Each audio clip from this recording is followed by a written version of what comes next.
G'day,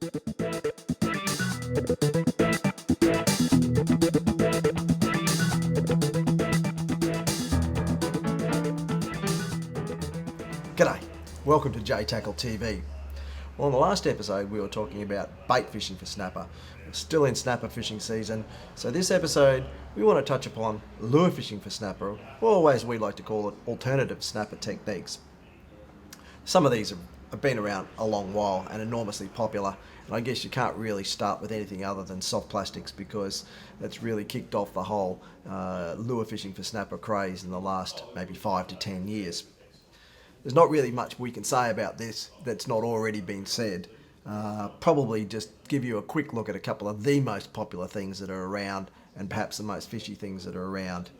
You have two really common types of snapper fishery. You have your inshore snapper fishery here, which is probably inside Moreton Bay for most people, and that's going to range, in the shallower areas of maybe 5 to 8 metres of water, out to perhaps 15 to 20 metres of water in some of the deeper areas. One of the all-time favourites for those shallower areas is the 4-inch curltail, and there's probably no better example than the Z-Man 4-inch curl here in Bloodworm. Just such a great little curly tail jig. Z-Man, of course, made out of super durable material, so very, very tough, very, very stretchy, and with superb action in the water. Pretty hard to go past if you're in the bay and you're looking for that subtle presentation on your squire and your snapper in shallow water. Once you head to the deeper bits of the bay and certainly offshore, hard to go past a 5-inch jerk shad. This thing's accounted for more snapper and more big snapper than probably most other things. This particular example is one of our all-time favourites, and he's still around, not so common, I guess, as he used to be. This is the 5-inch snapback jerk shad, and such a lovely looking little lure. Very, very fine pointy tail, really nice rib back. Made out of exactly the same material, of course, as your Z-Man stuff, so super, super durable, super stretchy, and he'll do so many things for you out there in the water. Enormously versatile soft plastic. You could cast this thing at a tuna, you could cast it as a mackerel or a trevally, and it's equally as effective bouncing it down near the bottom for a snapper. Presentation is everything, and the commonest mistake that people would make is too heavy a line, too heavy a leader, and too heavy a jig head. You need to be a little bit adventurous when you're out there with these things. Finesse of presentation is very, very important. So keep your leader size to a minimum, keep your line size to a minimum, and above all things, you want this thing to finesse down. If you remember last episode, we were talking about slow drifting or slow sinking your baits. So much similarities when you come out here into the deep water with these guys. You really want it to be dropping down through the water column quite slowly. You don't want this thing to be firing to the bottom and bouncing along on the bottom. It loses a lot of its appeal when you're presenting it like that.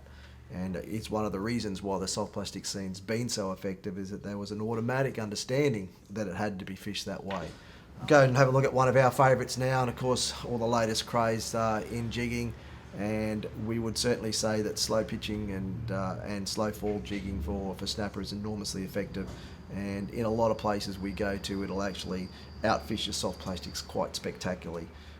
That's something that a lot of soft plastic guys are finding it hard to get their head around, is how a lump of metal like this, or like this little guy for instance, can actually be more effective than the soft plastic. It's not wiggly, it's not soft, it's not squishy or any of those sorts of things, but has something else going for it, and we're not really sure why the fish find it so attractive, but boy, in some situations they'll just keep on jumping on this. The great advantage of this type of jig, in fact of all types of metal jig as opposed to your soft plastic, is that there's no real requirement on you to finesse this as much. So your soft plastic's really demanding a degree of finesse presentation, demanding that slow drift presentation to get the best out of it. The soft plastic can be down there much, much quicker with a much heavier weight, if you like, and so you're in the zone of the fish without having to finesse it down, and that's one of the things why we really, really like it.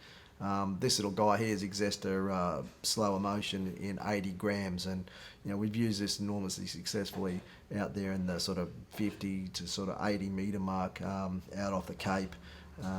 It's certainly a smallish jig for that sort of depth, and so really good Presentation is required as far as your line size and your leader size. You don't want 80-pound leader hanging off this. You don't want 50-pound line hanging off this thing. You're really looking for 20, 30-pound line, and probably the same sort of size in leader as well.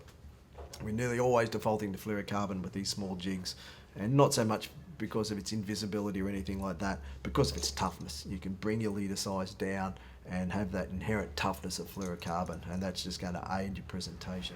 One of the things that's gaining in popularity in recent years is these styles of jigs. You've got two slow style jigs here.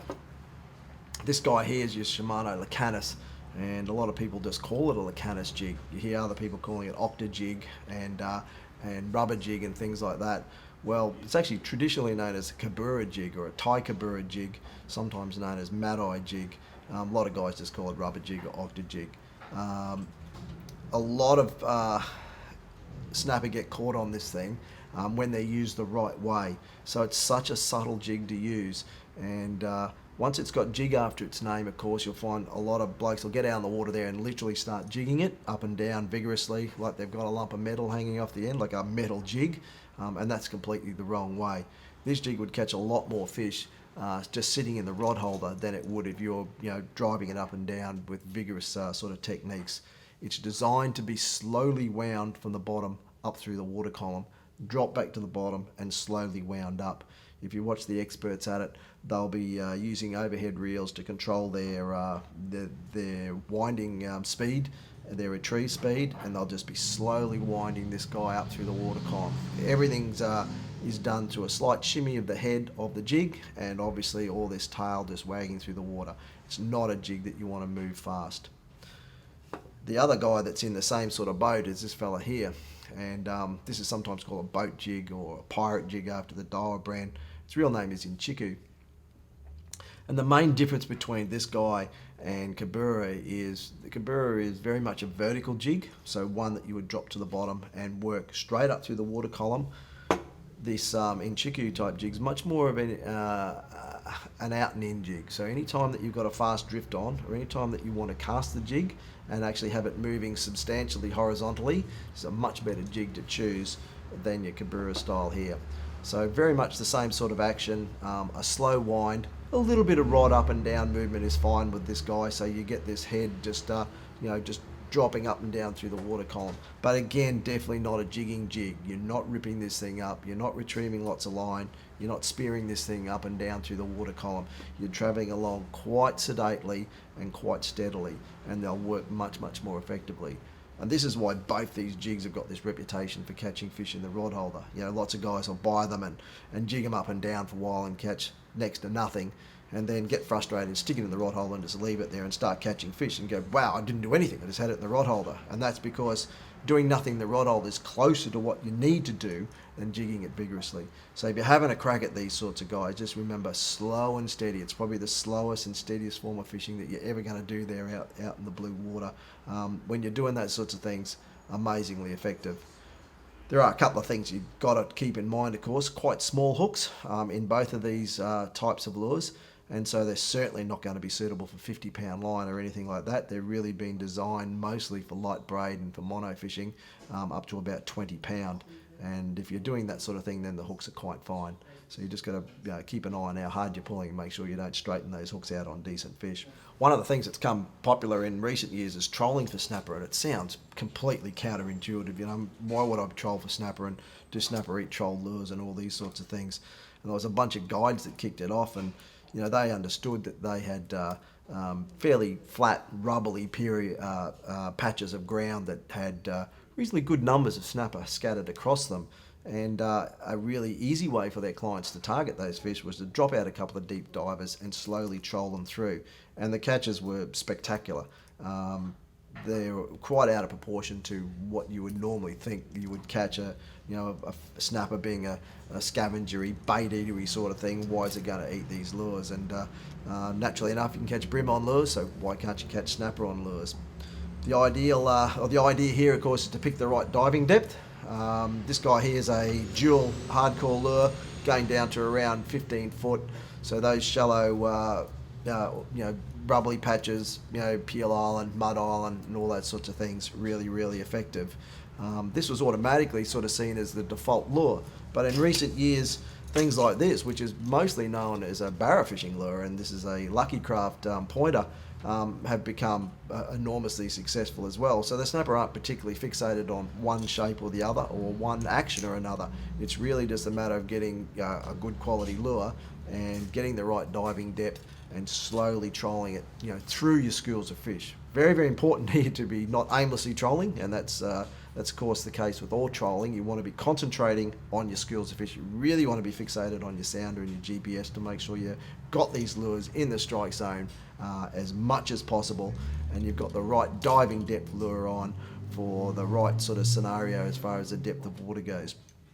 One of the great things about some of these really expensive and high quality lures, I guess, is that they've got top shelf hooks on them all the time out of the box. So you'll find something like this with decoy hooks very, very hard to go past. You can pull it up out of the box and stick it on, and it's got that high quality, super sharp, super strong little hook to catch fish. These guys here, you may find that you need to retrofit the hooks. It's probably more seen as a bass lure than a snapper lure, and snapper got pretty powerful jaws. So you've got to keep an eye on those hooks when you're out there. So next time you're out there, find some water, find some fish, grab a bunch of these lures and give them a crack. You might be amazed at how many more fish you catch with lures than you do with bait. Cheers. See you next time.